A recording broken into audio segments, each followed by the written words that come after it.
avec Rosalie Bonenfant aujourd'hui, qui vient de publier son premier livre. Voilà. C'est celui-là, bien vu! Puis dans le fond, on va profiter de l'occasion pour discuter avec elle de littérature, de ses livres préférés et tout ça. Alors, allô? Allô? Fait que Rosalie, tu es non seulement une auteure. Wannabe. Moi, je rajoute tout le temps ce petit... Quand j'aurai un vrai roman à mon actif, on dira ça. Pour l'instant, je suis recueilleuse. Ah, t'es recueilleuse, ouais. C'est un si joli mot. Donc, mes félicitations pour ta première publication. Dans le fond, est-ce que tu veux nous en parler un petit peu? Oui, en fait, c'est Urtubise, c'est vraiment eux qui ont tout le mérite, qui m'ont approché en disant « Salut la grande, on a comme projet de publier tes chroniques, est-ce que t'es partante? » Puis moi, j'avais un peu trop la frousse pour me lancer moi-même dans un projet de rédaction. Je trouve que c'était la façon parfaite de mettre un petit orteil dans le milieu littéraire. Donc, on a repris ces chroniques-là. J'ai fait une espèce de petite script édition pour que ça reste intemporel, étant donné que souvent mes chroniques étaient très près de l'actualité. Oui. Puis on a rajouté justement des codes QR pour comme des fois avoir un référent qui manque. Si je faisais une joke sur Melania Trump il y a 2 ans, on ne se souvient pas nécessairement du contexte. Donc on a des petits codes QR pour scanner ça. Puis j'ai aussi dessiné des petites pastilles de mood pour qu'on sache à quoi s'en tenir avant chaque chronique, si ça va être très sarcastique ou très féministe. Comme ça, je me dédouane avant chacune des chroniques des réactions que ça pourrait susciter. Super. Est-ce que c'est un de tes projets d'écrire éventuellement un roman, de la fiction?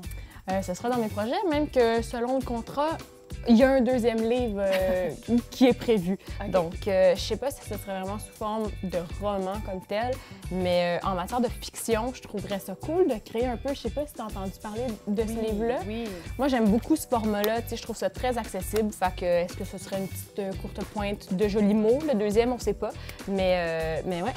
C'est dans les plans. Super. Fait que dans le fond, tu es donc une auteure-ish recueilleuse, mais tu es aussi une grande lectrice. Oui. Est-ce que tu as toujours été une grande lectrice? Pas mal. Ma mère m'a lu mon premier livre à 6 jours. Je le mentionne justement là-dedans.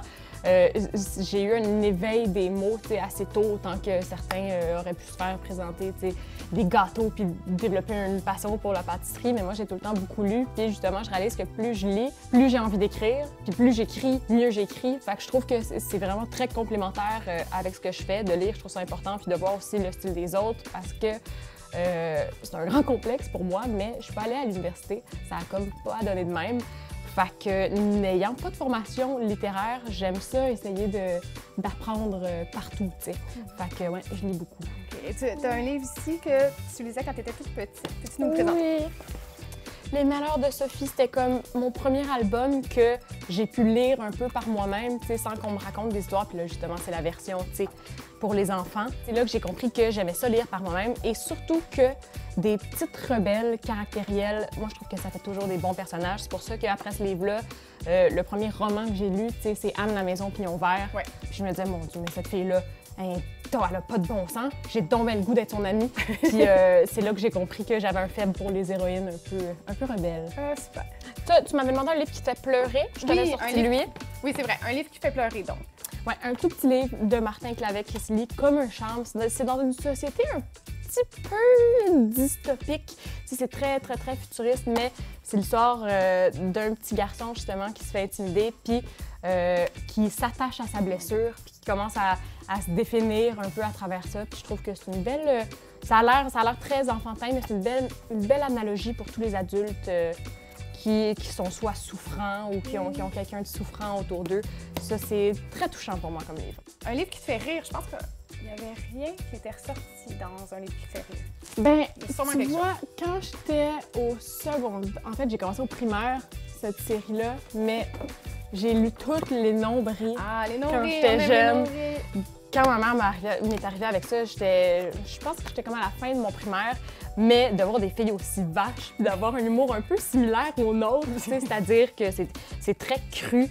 Moi, j'aime beaucoup tout ce qui est format pour enfants, mais pour adultes. Ouais. C'est-à-dire que je sais pas à quel point les nombris, c'est pour enfants, mais ça reste une BD qui est tellement sympathique. Puis justement, à mon lancement, je disais à Élie Duquette, la youtubeuse, que j'allais peut-être partir de mon propre lancement pour aller chercher le 8e tome. Qui est allée me le chercher. Une belle attention. Oui, j'attends d'avoir un petit peu de temps puis je vais lire ça. Ah, super. On est des fans des nombris. C'est comme gênant, là. Genre, ben non! Je les mets dans la case de ma bibliothèque où on voit pas trop ça parce que... Ben non, t'as une belle section de bande dessinée, là. Il faut pas que tu la caches. Mais les Mafalda, les petits œufs aussi, tu vois. Toutes des Mafalda, c'est plus intelligent, là. Oui. Mais Steph, un Steph, peu en moins. matière de niaiserie, là, moi, Ouais. enfant, je trouvais ça bien drôle de voir un petit gars qui était obsédé par son pénis puis par les Ouais. seins de ses professeurs. Là. Je Oui. trouvais ça très intéressant. Fait que ça m'a beaucoup fait rire dans mon jeune temps. Sinon, je me demandais, quand est-ce que tu te prends le temps de lire? Souvent en vacances, Ouais. parce que, tu sais, l'affaire, c'est que en étant travailleur autonome, tu travailles toujours un peu, mais jamais vraiment. Tu sais, t'es jamais dans un environnement de bureau où tu reviens, puis là, OK, tu peux décrocher. T'es toujours en train de travailler. Fait que souvent, quand j'ai des temps libres, je suis plus portée à répondre à mes courriels. Puis là, je vois mon attaché de presse qui est comme « répondre à des courriels, en tout cas, tu pourrais faire ça plus vite. » Mais c'est ça. Fait qu'on est moins porté, tandis que quand on est en vacances, Oui. chaque moment que tu peux l'allouer à la lecture, mais dans le bain aussi. Ouais. Parce que échapper son sel dans le bain, c'est bien stressant, tandis qu'un livre, hein, ça tient mieux. Dans des mains humides. Fait que je lis pas mal dans le bain, mais tu sais, les bains du plateau, c'est quasiment un plat Tupperware, là. Fait que je fais un petit origami de Rosalie, puis je prends un petit bain de siège en lisant un livre. Ben, merci beaucoup, Rosalie. Merci à toi! On te dit encore félicitations pour ton livre.